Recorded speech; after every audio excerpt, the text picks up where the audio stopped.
everything must change. Nothing stays the same.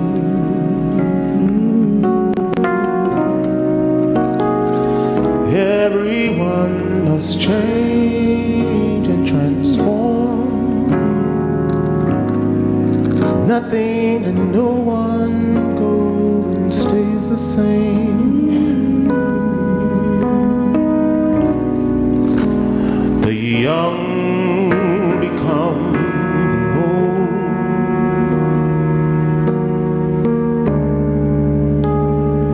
Mysteries do unfold.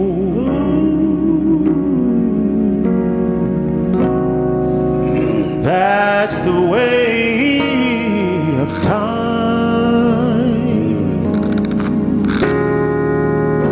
Nothing and no one goes unchanged. You know, I'm not Bishop Pearson, but I'll just say my little bit. There are not many things in life you can be sure of. Yeah. Except rain comes from the cloud, the sun lights up the sky. Oh yeah.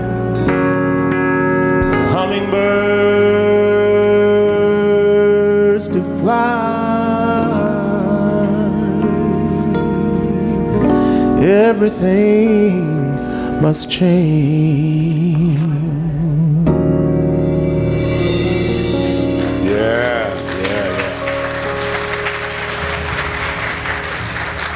That's your happy birthday right there. Happy birthday. Thank you, sir. Thank you.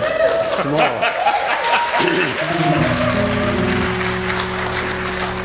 I'll become an official senior citizen tomorrow. What? 11:15 tomorrow morning. I'm a senior citizen. I'm looking for my Medicaid card.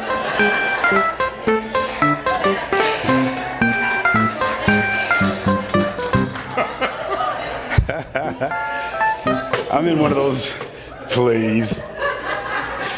I'm in one of those really reflective times, moods for the last little bit. You know, you get this age, you start noticing transformation and change and shifts in your body and your mind and your life, and you lose a lot of loved ones, or at least people pass off the scene that were pillows and pillars in your life. Your parents and grandparents and godparents mostly are all gone. My mother is still here, of course. I forgot to tell her that today we were honoring Daddy. She was planning to come this morning, and she, at the last minute, didn't feel strong. Daddy left us 3 years ago, 2 days from now. No, 2 days before now. Or was it right after my birthday, I think, whatever it was. After your birthday. I had my birthday, then 2 days later, yeah, the 21st, my dad left, and that was the first time we'd had a major, anybody in our personal family of the 8 of us, my parents and the 6 children, had transitioned, and so it was still difficult. It still remains a little bit awkward for us. But I was telling, it was Nikki, we were talking the other day. Nikki deals with a lot of death because she works with those who lose loved ones in this ministry and sets most of the memorial services up and meets with the family, she and staff. So she's around it a lot, but she lost her first daughter's father passed away, which is her husband. And she just got in from Ohio, I think it was, and one of her dearest friends here in the ministry, in the church, one of our members had made the transition, and she was very close with this lady, and they was just hitting us left and right. And many of you have lost loved ones or gone through the period of transition, which does transform you to a certain extent. Somebody said the other day, people are dying that have never died before.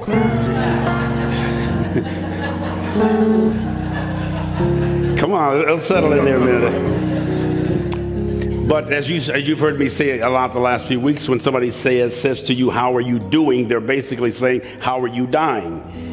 Because from the time we take our first inhalation of breath and our exhalation of the same, from being in your mother's stomach for 9 months and swimming, and now you're breathing air, and your gills become lungs, and you carry that water in your brain, 80% water today. Your brain is 80% water. Your body was 80% water until you became an adult. Now it's about 50% moisture or water, 100,000 miles of arteries. Most of the microscopic are in the normal adult body. And if you put your hands to your ears, you'll hear the rush and the hum of that blood coursing through your veins. I don't know, the writer of Change says hummingbirds do fly. We see them flying, but I wonder what they're humming. And do you hum? And do I hum? That hum is actually that sound you hear that says you're alive. If you ever put your hands up there and you don't hear anything, you dead. And so if you put them up, some of you haven't done it, try it. Just put the hands there and press. A couple of you didn't hear it. I realized that. That hum is the sound that you are alive. That's important. And we're making transitions constantly. I was driving by ORU the other day and I realized I came here 47 years ago, almost 48, because of ORU. The founder is now transitioned, and his wife, with whom I was very close. I go down there sometime to check on Ruth Rooks, who was oral secretary for 60 years. And I've always lived within walking distance of ORU. And for the 47 years I've lived here, there was a certain security around them and my close proximity to the family, the vision, and the visionary. And so much has changed in my own life. That I'm 65 is important. I don't know what it means, but I feel pretty much as I did when I was 45, except first thing in the morning and last thing at night. But in between, there's this time that I live. And whoever would have thought 47 years ago coming here to ORU that I would be 47 years later, associated and preaching sometimes here at All Souls, where there's a much more expanded way of thinking, a much more open and loving and understanding way about life and about those who live in life, and that I'd still be preaching around the country. Just they told me yesterday that we're a week from tomorrow, I'll be in New York interviewing on the Today Show with Megyn Kelly. About to talk about the movie, and they're bringing cameras here next week to shoot something about Tulsa. And Chiwetel may be on from London, but they said even if he isn't, they still want you on. And the New York Times said they may write an article about this movie, and it's being premiered here at Circle Cinema April 8th. And we still got a couple more film festivals to go to, and it's like things are happening really, really fast and too slow at the same time. And I ask myself consistently, how am I abiding with, how am I transforming? And I will ask you, because I'm going to talk about making, managing, and mastering transformation. Making the transformation or change, managing transformation or change, and mastering.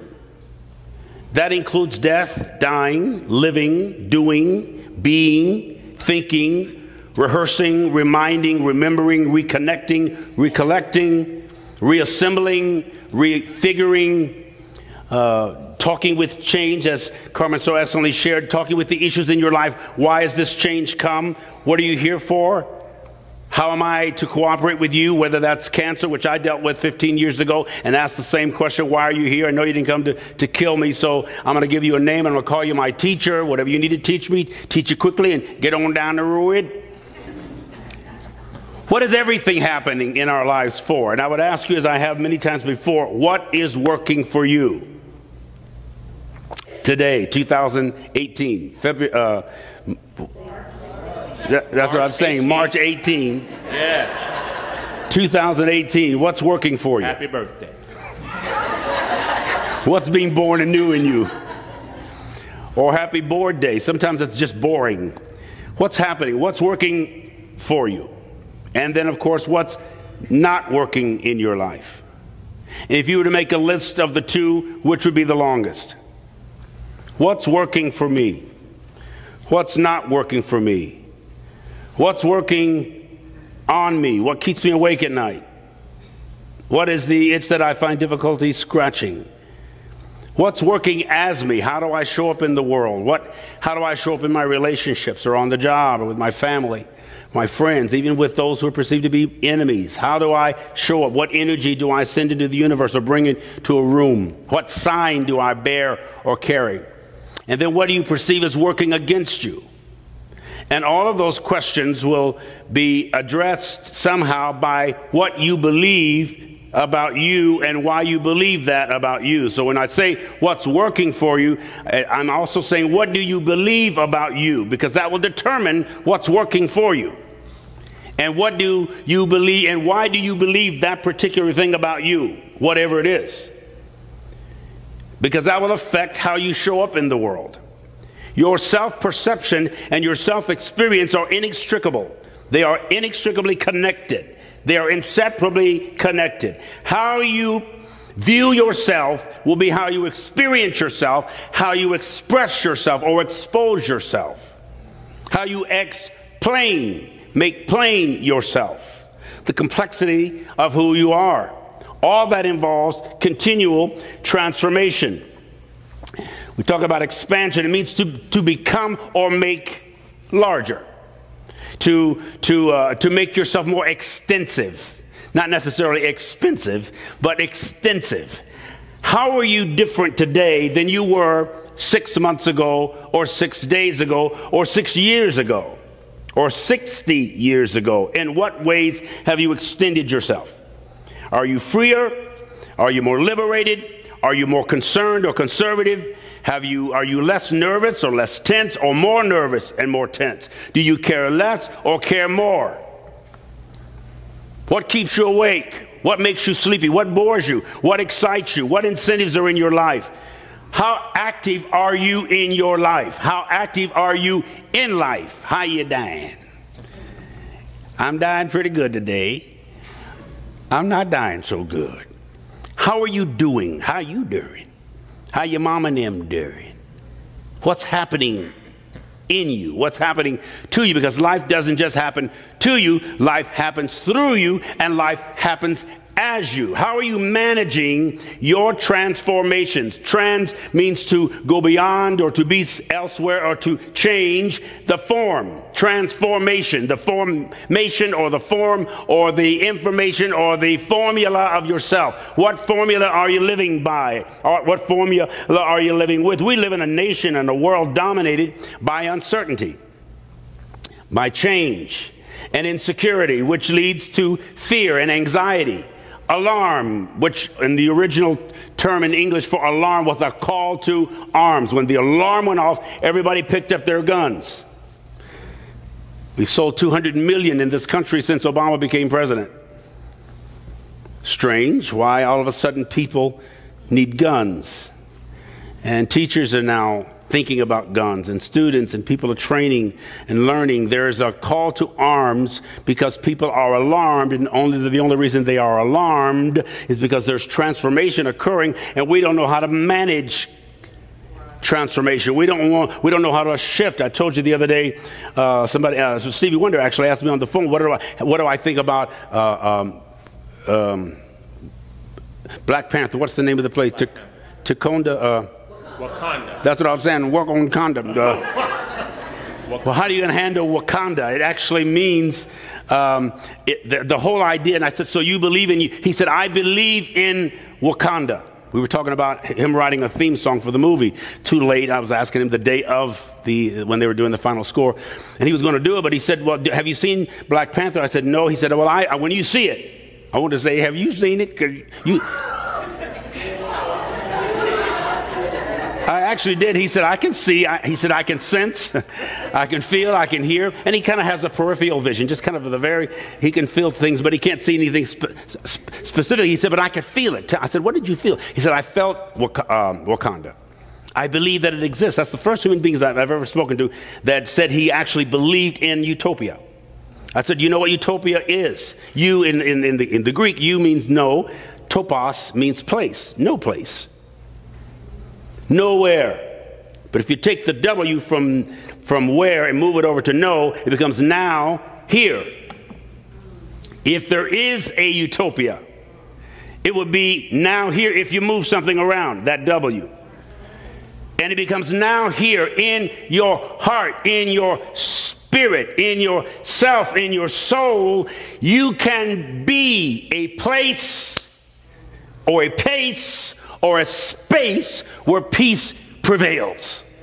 Not that it just exists, but it prevails. But most folk don't believe that. In your heart, you know it does, or you wouldn't want peace. In your heart, you know you're okay, but you don't believe it. You've heard me say many times that we struggle with what we know in our own soul or in our own selves and what we believe in our minds. We believe sometimes what the news says, but in our soul, we know it's not as bad as it seems to be. That is an illusion. Let's make the other one a reality. But it takes work to do that. Yes. It takes effort to do that. You've got to plan it. If you fail to plan, you basically plan to fail. You make up your mind what you want to do. I love this statement by Alejandro González Iñárritu, a Mexican film director, producer. He says, life and death are illusions. We are in a constant state of transformation. Life and death are illusions. We're constantly moving and shifting and changing and evolving. You don't really die, you just change forms. All the people we think are dead, the first form they change into is a memory. You just remember them, or you memorialize them.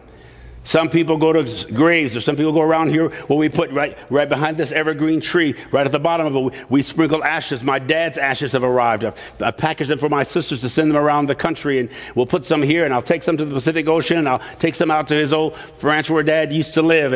And from when we were coming up, we didn't believe in ashes and cremation, but it's a lot cheaper to cremate these days. So the Lord's been speaking to us lately about it. But then I had to describe that the scripture says ashes to ashes, dust to dust. So my fundamentalist friends had a hard time with the first time somebody came to us and said they're going to cremate somebody. Well, that ain't the way. How do you know? Your Bible says ashes to ashes, dust to dust. So we thought ash just meant what's between your fingers first thing in the morning. Black or white. Your white folks got it too. You just can't tell it as much. Transformation, and we're all going through this, the process by which one figure or one expression or something, some function is converted or changed to another. And I would ask you again, in what ways have you changed recently? Think about it. I'm not talking about size or weight or lose it or gain it or hair color or hair amount or teeth. In what inside have you changed at all? Can you think of one way? In fact, if you can't just write down something or make a mental, how have I changed? Your opinion about anything. Ops, your view. Ops is ophthalmos is the Greek word for eye. We have opinions and options and views. In what way have you changed at all, if at all? I know I have dramatically changed. I continue to change. One of the signs of my change is I'm here. That's a big change right there. That I'm here regularly. I keep thinking. I've never in my 65 years been so excited about my personal evolution. I love this trip. Even when it was difficult and painful, I always knew at some point, at some place, this thing would turn around. And people would become more interested in life. One of the things that bored me is people I was serving were bored. We were doing the same thing every Sunday night, every Wednesday, every convention, every conference. It got very, very monotonous to me. Even in my own life, I was bored with my own revelation of Scripture because I was preaching what I thought you needed to hear or wanted to hear, and yet I was hearing something differently. And I started getting bored. It took me 10 years. Almost 12 years of boredom. And I felt that I'm being less spiritual, or maybe it's because I need to go on another 40-day fast. What is happening with me? What is happening to me? It was happening as me. I began to shift and transform. And I'm thankful that I finally said yes. It's easier if you say yes. Turn to somebody and say, it's easier if you say yes. So what values have it changed? What have you crossed to transit to cross or to go beyond or to go to the other side? In what way have you crossed over? What way are you passing over? I love transformation because it makes me interested in me, excited. I feel the adventure and the curiosity. America is not the same, and where we are now is not permanent. This is just a pause and a clause and a comma. How many of you know that? As we look every day, we've never been more interested in the news, and because ain't nobody in there but Trump. But every time you turn around, it's the same thing. Why? Every day, every comedian, every story, every talk is about that. And even though most people are not happy with it, it is making us reconsider what we think and why we think it. It's showing us a part of ourselves that we didn't know was there. Sometimes I say it's a big coming out party. It has been for some, for all the haters on the down low. People that I didn't know were as insensitive and cold toward hurting people. You know, the whole DACA thing and sending these people away, and people that I know loved God, I thought, and loved humanity, but they'll say, get them out, just kick them out. Even if they came in at 2 years old and they've lived to 30 years and now married with family and have a social security number and are working, and they're just snatched away and families are torn, and you call yourselves having family values, and you're allowing families to be just ripped apart. There's some part of that you need to say, wait a minute, there's a line we draw. You got to care about folks even when the law seems different, because there was a time when it was illegal to beat me and my grandparents, or to hang me legally. I don't want to get into politics, but sometimes make America great just means make America hate again legally. And bully folks legally.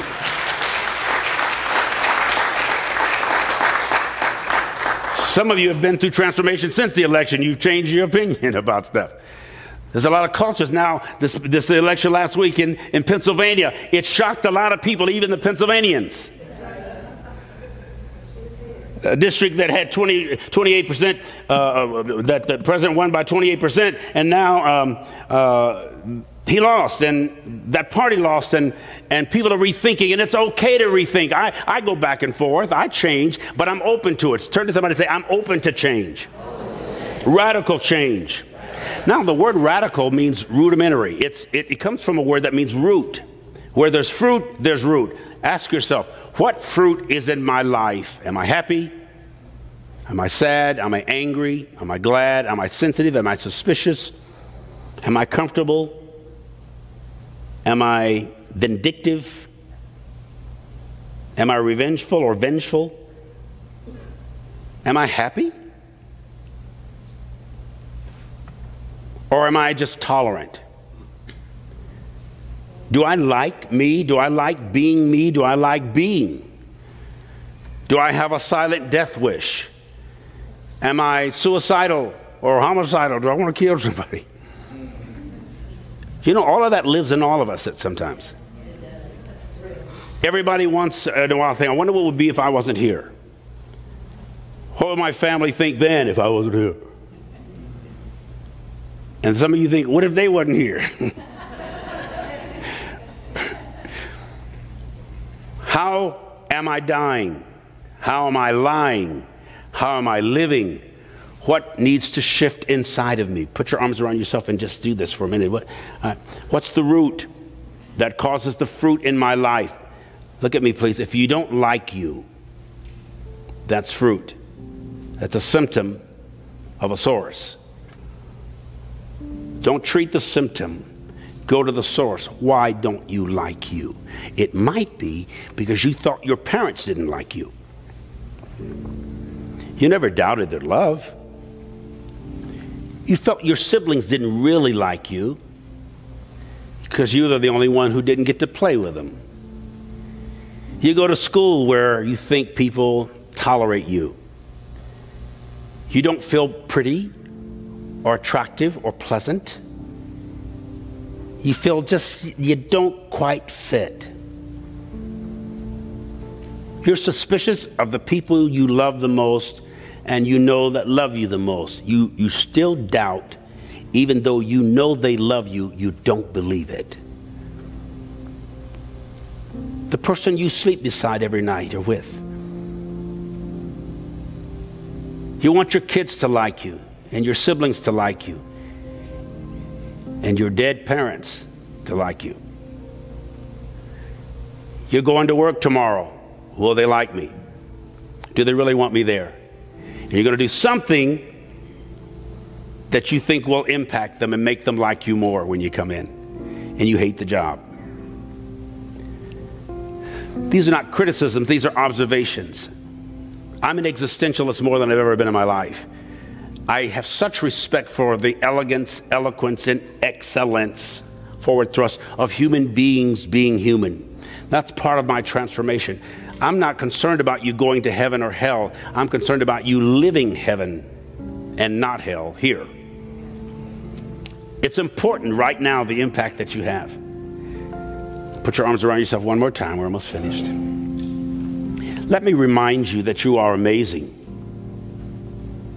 that you're irreplaceable, that you're fantastic and beautiful and loving and lovely. Just because you think people don't like you because of who you're married to or who you love, or because you're single, or because you're white or black or tall or thin, fluffy or duffy. Many of you sitting here today do not feel liked by many people. You're going to have lunch alone, and you're used to that now, but it never really feels right. And you don't know how to break that pattern.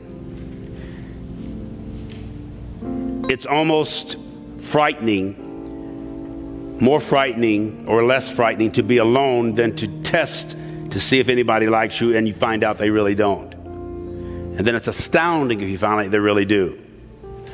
But listen to me, you must like you first. Don't discredit or discount or depreciate yourself. You count. Carry yourself that way. That's not arrogance, that's confidence. Just do your face like this and say, you sweet little puppy breath. Do that. You little snail breath, you, I just love you. You're so precious. You little doofus, I just think the world of you. Start doing that more. Look at them. I had a friend in college. He used to stand in the mirror every morning, Tim Thurston. We were two African Americans. He used to stand in the, I don't want this to offend anybody, it shouldn't, but he used to stand in the mirror and say, you handsome nigger, don't you ever die. Now, he didn't let white folks hear that because he married to a white woman, but he said that. When I was coming up, if you said it fast, nobody knew you were saying it. The only folks that don't know how to say it right, the one who gets offended by it. Well, you can say nigga so fast they don't know you said it. You threw it to the next word. Black is not a color, it's an experience. Remember that. One of my aunts said, don't come up to me, don't talk about niggas. Yeah, I've been known to dig with niggas all my life, and half of them is white.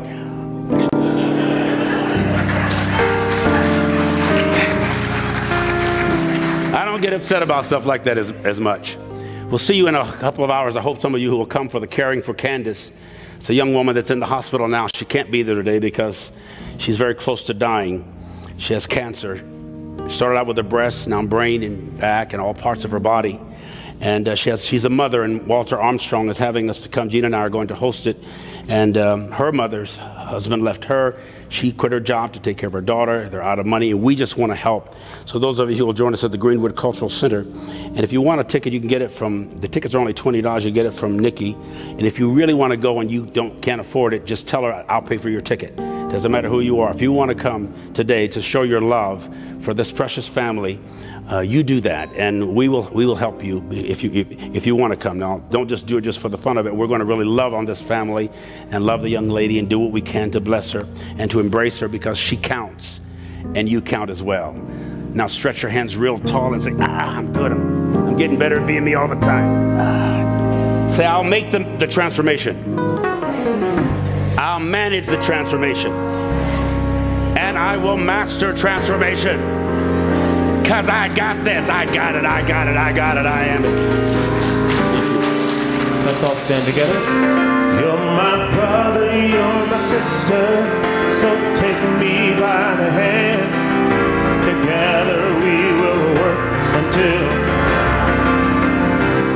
there's no foe that can defeat us when we're walking side by side. As long as there is love, we will stand. You're my brother, you're my sister, everybody, so take me by the hand. Together we will work until we're done. I hear you, come on. When we were walking side by side,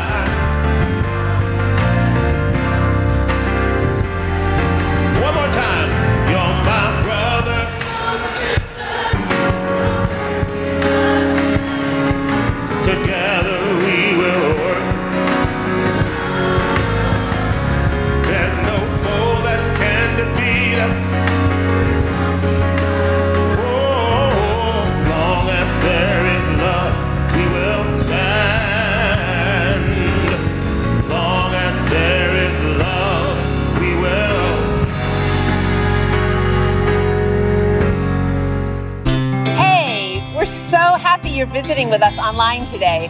We love connecting with people all across the country and around the world, sharing our powerful message of love beyond belief. There's something new happening here. You can now join All Souls as a virtual member. Our virtual membership is designed for friends who live outside of Tulsa, Oklahoma, and who want to engage with All Souls in a meaningful way. You can be part of an expanding family, a global family really, wherever you are. If you live in Oklahoma, Ohio, or Orange County, California, Canada, or Cameroon. By becoming a virtual member, you'll be able to deepen your connections with members and friends here in Tulsa and with members wherever you are. Each week, you'll receive special All Souls content tailored for you, our virtual members. Virtual members have access to pastoral care, to personal prayers, and also receive invitations to exclusive web events. You can learn more, and if you're ready, you can become a virtual member today by visiting allsoulschurch.org/virtual membership. We're grateful our ministries are having a positive impact on your life, and we want to share the good news of love beyond belief with more and more people.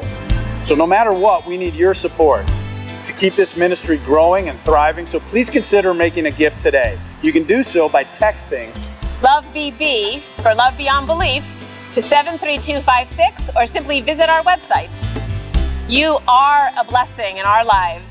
May you be blessed and be a blessing.